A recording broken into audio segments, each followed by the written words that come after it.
Bonjour à tous, pendant un an je vais vous présenter un film par jour, soit 366 films dans l'année. Aujourd'hui on est au 162e film, à la recherche du bonheur.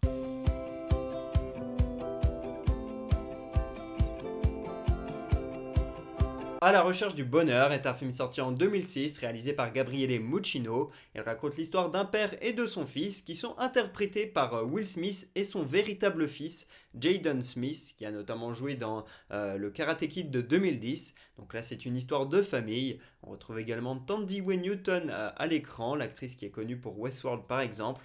Et le père et son fils, eh bien, ils essaient de vivre comme il peut. Le père, il a acheté des machines médicales qu'il veut revendre à des médecins, mais aucun médecin n'en veut, donc il se retrouve avec pas mal de machines qu'il a empilées chez lui, et il se retrouve surtout ruiné. Il essaie juste de joindre les deux bouts pour éviter de se retrouver à la rue. C'est une situation très compliquée, et la relation père-fils, elle est hyper importante dans ce film.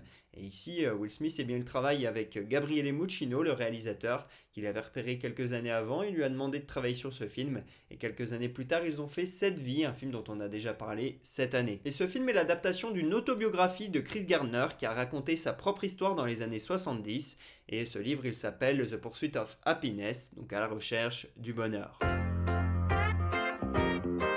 Si je vous parle de ce film aujourd'hui, c'est parce que le 10 juin est la journée internationale du bien-être, et c'est ce que recherche le personnage principal, le bonheur, le bien-être, et on espère qu'ils vont y arriver. Et là on voit très clairement les qualités et les défauts du système américain très capitaliste basé sur l'entrepreneuriat, avec cette volonté d'acheter des machines médicales et de toutes les revendre et de faire fortune. Au final ça ne fonctionne pas du tout son histoire à notre personnage, et donc il faut revenir à la réalité, à quelque chose de beaucoup plus stable et de plus fixe, et donc on va voir que c'est pas facile, mais c'est le système américain qui est comme ça et le système mondial désormais. En tout cas, de votre côté, j'espère que vous êtes en état de bien-être, que vous êtes heureux. Et les scientifiques, eh bien, ils vous donnent pas mal de conseils pour vous aider à être heureux. Et parmi ces conseils, eh bien, il y a regarder mes vidéos tous les jours. Il paraît que ça va vous aider, donc n'hésitez pas à vous abonner.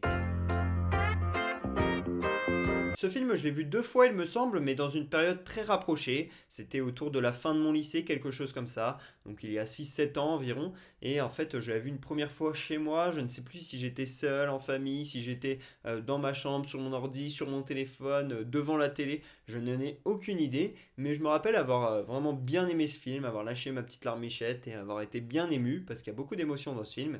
Et puis je l'ai revu une deuxième fois, cette fois-ci chez mes grands-parents. Et celle-ci, je m'en souviens très bien, puisqu'on a tous été un petit peu émus par cette histoire qui nous a beaucoup plu, et je suis content d'avoir montré un film à mes grands-parents qui leur a plu.